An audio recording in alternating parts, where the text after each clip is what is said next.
Great morning, great afternoon, great evening. Welcome to our Achieve Mentality Coaching Session, episode 5. And this is your Achievement Mindset Coach, Jeff. I'm a certified life coach focusing on helping people unleash their achieve mentality. Pag sinabi nating achieve mentality, this is an achievement mindset. Pag sinabi nating achievement mindset, imbis na sabihin mong hindi mo kaya, kakayanin. Imbis na sabihin mong walang paraan, may paraan. Yun yung achievement mindset. Or, achieve mentality also means that you can be the person that you would like to be, you can do the things that you would like to do, and you can have the dreams that you would like to have. So, if you're a person looking for inspiration, instruction, insight, and information on how you can have an achievement mindset or achieve mentality, ito po ang video na para sa inyo. Ito ang vlog na para sa inyo. And I, as always say, life is a continuous journey from struggling to surviving to succeeding. Sabay-sabay tayo dun sa journey na yon, and hope these videos na napapanood nyo can help you guys as you journey towards life, no?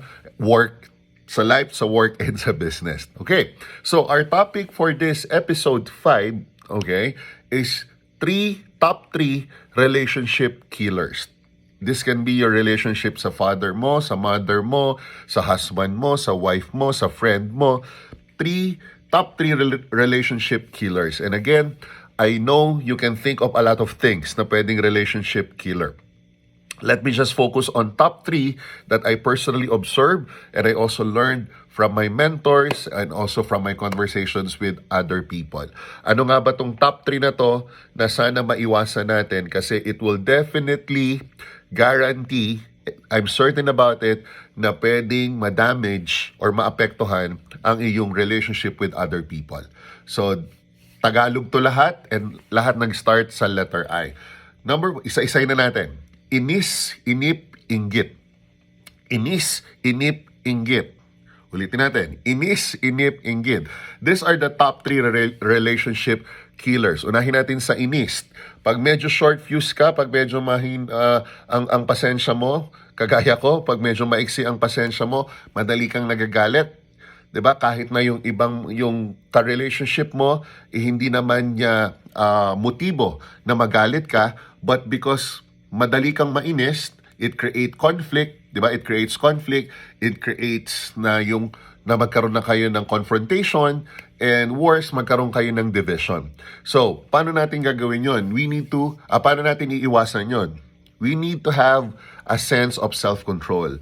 Na pag halimbawang naiinis ka na, alamin mo yung red flag. Ano ba yung nagpo-provoke sa'yo para mainis, para maiwasan mo? Or pag halimbawang nararamdaman mo na yung inis, may mga red flag ka na ng inis, baka pwedeng huwag ka munang kumausap, o mag-isip ka muna, magbilang ka muna ng 10 minutes, because according sa aking psychologist, during my therapy, when I was clinically diagnosed of sadness, anxiety, and depression, according to her, kailangan mo mag-isip muna, magtahimik ka muna ng 10 minutes bago ka mag-react, para hindi ka kaagad na po-provoke into anger. So pag halimbawang naiinis ka, galit ka, tahimik ka muna, kalma ka muna. You can do inhale, exhale, hanggang sa makalma ka muna. Para yung inis mo, hindi na manganak ng galit, hindi na manganak pa ng away. Inis. Number 2 is inip. Pag halimbawa, gusto mo lahat ng bagay, nagmamadali ka, naiinip ka na. Usually, ang inip, nangyayari yan pag kino-compare mo na yung result mo sa yung result ng iba. Pag halimbawang merong magandang nangyayari sa kanila, kino-compare mo sa sarili mo, naiinip ka na sa nangyayari sa buhay mo. Tatandaan nyo, haste makes waste. Pag nagmamadali ka, pwede yan, ang magresulta niyan is mga resulta na pwede mong itapon o pwedeng maging basura, or mawawala ng kabuluhan yung paghihirap mo if you keep on rushing things. Okay? So there's a time to wait. There's a time to rush. Hindi naman pwede lagi ka lang naghihintay. Hindi naman pwedeng lagi ka lang na walang ginagawa, passive ka lang. There are also moments na kailangan mong kumilos.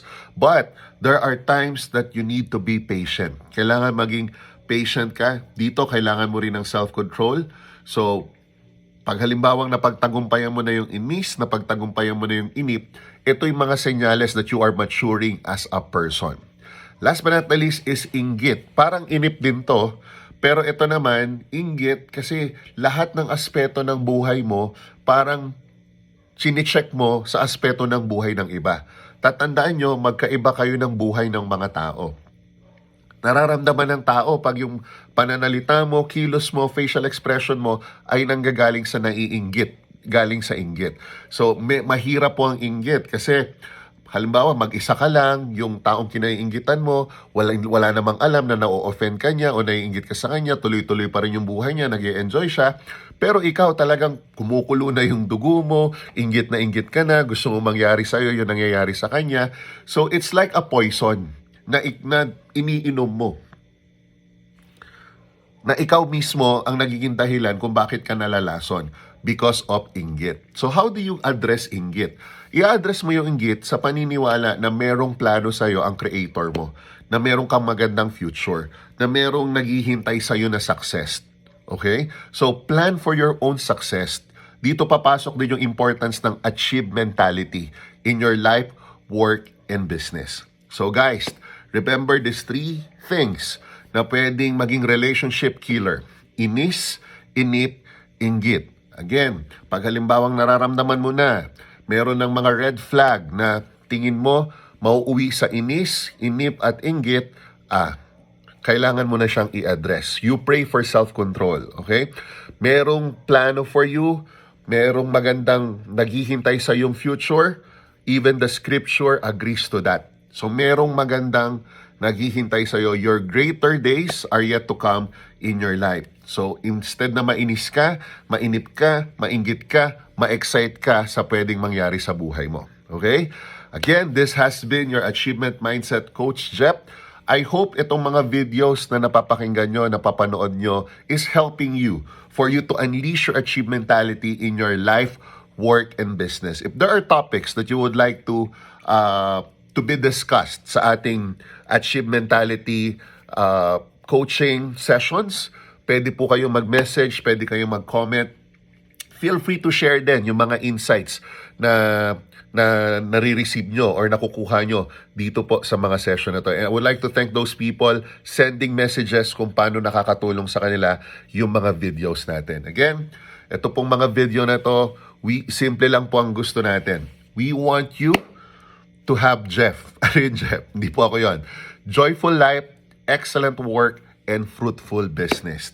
Again, this is our Achieve Mentality Coaching Session Episode 5 wherein we discuss 3 relationship killers. Ito yung iiwasan natin. Let's address it with self-control and love for people. Thank you very much. I would like to see you on our next videos. God bless you all and God bless you more.